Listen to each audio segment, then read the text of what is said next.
Halo, assalamualaikum warahmatullahi wabarakatuh.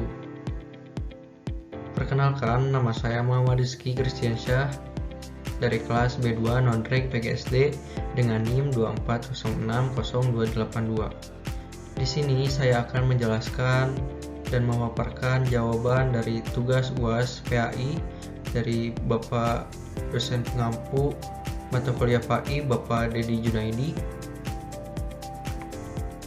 Di sini saya mendapatkan soal studi kasus seorang pemuda bernama Farhan berencana menikah dengan calon istrinya Aisyah dalam waktu dekat. Namun Farhan ini memiliki tantangan.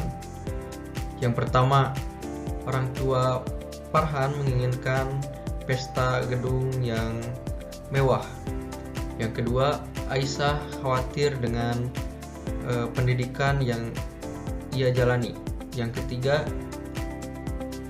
ada beberapa teman Farhan untuk menyarankan agar pernikahan Farhan ditunda. Yang keempat, buat saran untuk Farhan sebagai seorang sahabat. Kita langsung saja untuk soal yang pertama. Nah, di sini ada soal yang pertama. Jelaskan tujuan utama pernikahan dalam Islam dan bagaimana hal ini relevan dengan keputusan Farhan dan Aisyah dari kasus yang tadi. Tujuan utama pernikahan dalam Islam adalah untuk membentuk keluarga yang sakinah, mawaddah dan warahmah. Pernikahan tidak hanya tinggal bersama, melainkan harus saling melengkapi satu sama lain agar rumah tangga tetap harmonis dan bahagia. Tidak hanya itu, tujuan pernikahan dalam Islam juga bisa untuk memenuhi sunnah Rasul. Pernikahan adalah salah satu sunnah Rasul yang sangat dianjurkan bagi umat Islam.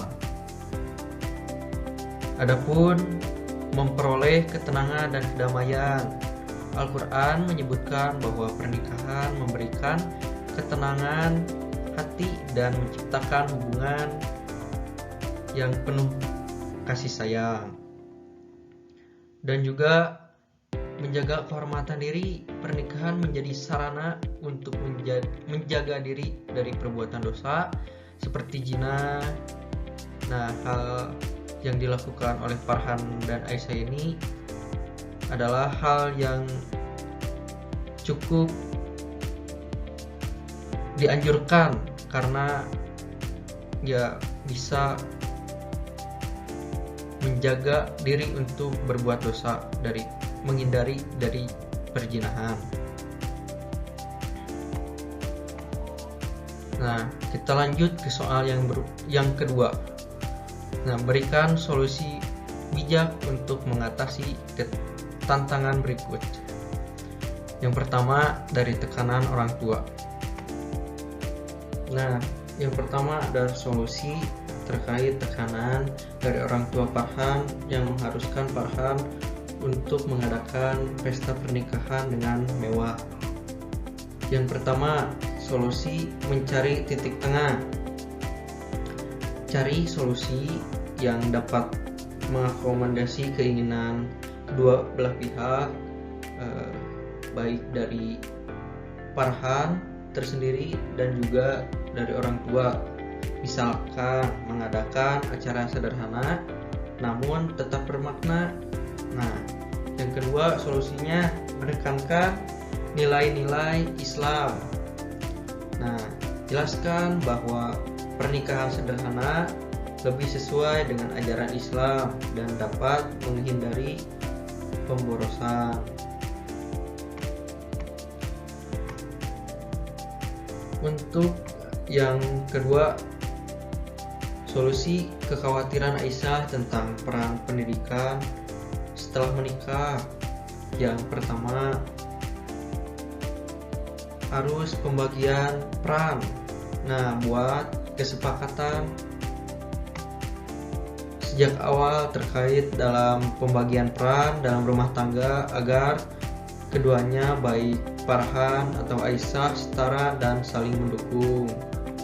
Yang kedua, dukungan dari Farhan sebagai suami.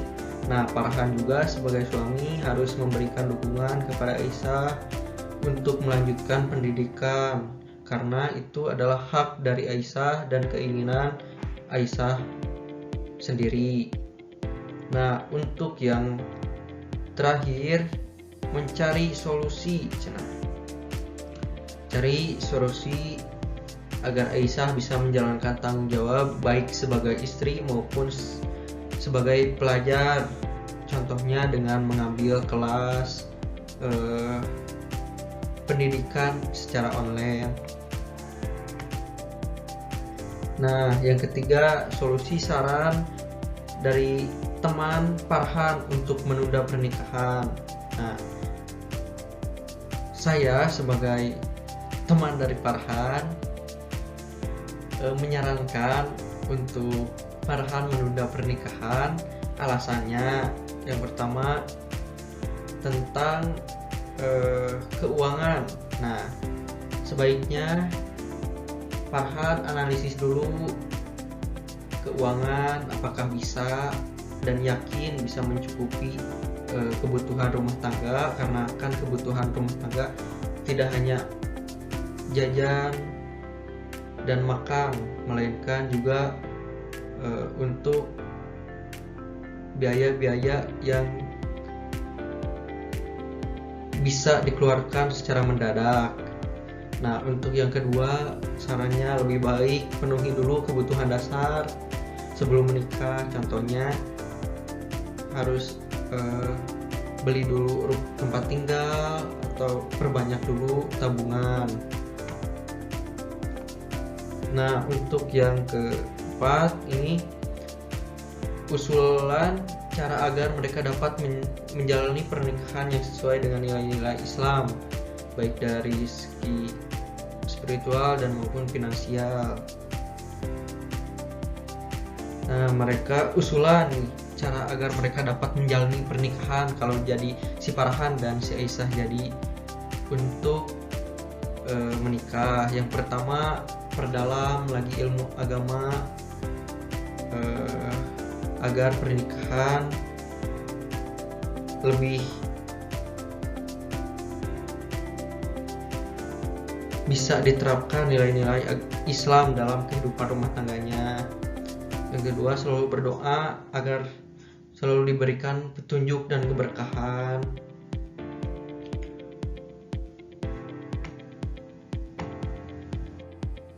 Nah, di sini masuk ke soal studi kasus yang kedua tentang kasus seorang pendidik yang bernama Ustadz Hasan.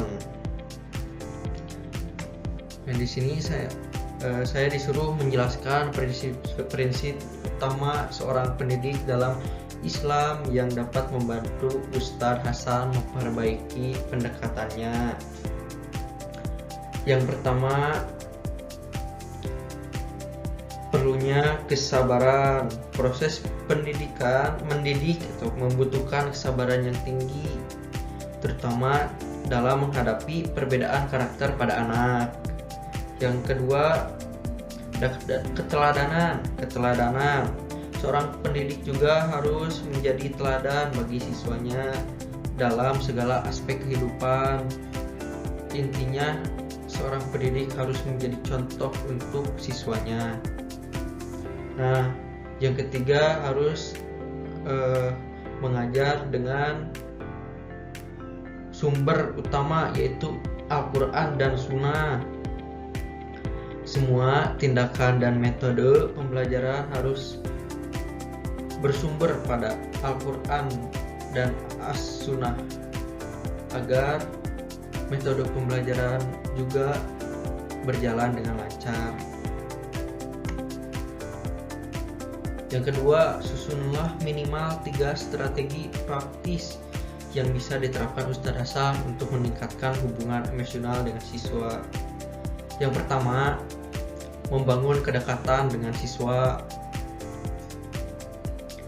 Ustadz Hasan dapat memulai dengan membangun kedekatan emosional dengan siswa melalui percakapan, perbincangan, mengobrol santai, atau mungkin kunjungan juga ke rumah siswa bisa, ataupun juga pendekatan dengan siswa melalui kegiatan ekstrakurikuler.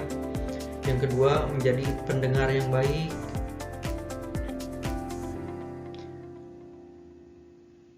Ustadz Hasan harus memberikan kesempatan kepada siswa untuk menyampaikan pendapat dan keluhannya. Nah, dengarkan dengan penuh perhatian dan berikan solusi kepada siswa tersebut. Yang ketiga, memberikan pujian dan apresiasi. Nah, ini juga penting untuk siswa agar siswa bisa termotivasi dan memiliki semangat, karena kalau aktif dalam pembelajaran bisa dipuji atau diapresiasi oleh temannya maupun Ustadz Hasan sendiri. Yang ketiga, berikan contoh kegiatan atau metode pembelajaran yang sesuai untuk menciptakan suasana kelas yang kondusif dan menyenangkan, tetapi tetap islami. Yang pertama, bisa berdiskusi kelompok. Berikan metode diskusi kelompok agar siswa-siswi juga terus berinteraksi satu sama lain. Yang kedua, ada kunjungan lapangan. Nah, metode ini juga sangat penting agar siswa tidak bosan di kelas saja. Contohnya dengan kunjungan lapangan ke tempat sejarah-sejarah Islam, ya seperti itu. Nah, yang ketiga ada studi kasus.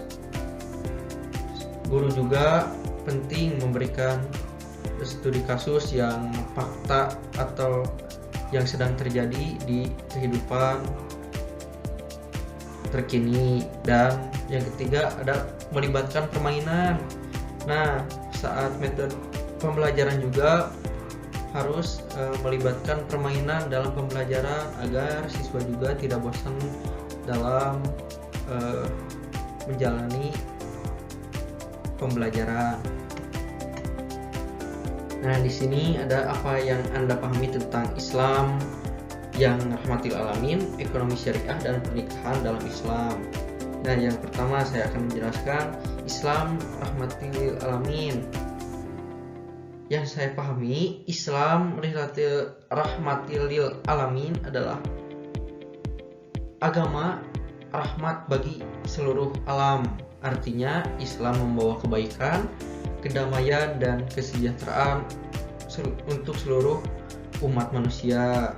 Adapun ciri-ciri Islam sebagai rahmat, yang pertama ada toleransi, keadilan, perdamaian, keseimbangan, dan pelestarian lingkungan. Yang kedua ada ekonomi syariah adalah sistem ekonomi yang memiliki prinsip-prinsip Islam. Ekonomi ini menekankan pada keadilan, kejujuran, keseimbangan antara lain antara kepentingan individu atau masyarakat. Prinsip-prinsip dalam ekonomi syariah tersendiri, yang pertama melarang riba, yang kedua kehalalan transaksi, yang ketiga keadilan dan keseimbangan, yang keempat zakat dan sedekah, yang kelima ada kerjasama syirkah yang menganjurkan kerjasama dalam bisnis dengan sistem bagi hasil atau mudarabah atau musyarakah. Nah, seperti itu. Yang ketiga ada pernikahan dalam Islam. Nah, pernikahan dalam Islam yaitu memiliki tujuan sebagai ibadah untuk menjaga kesucian diri dan menghindari dari perzinahan. Pernikahan dalam Islam adalah akad suci antara seorang pria dan wanita yang bertujuan untuk membangun kehidupan bersama berdasarkan syariat Islam. Nah, mungkin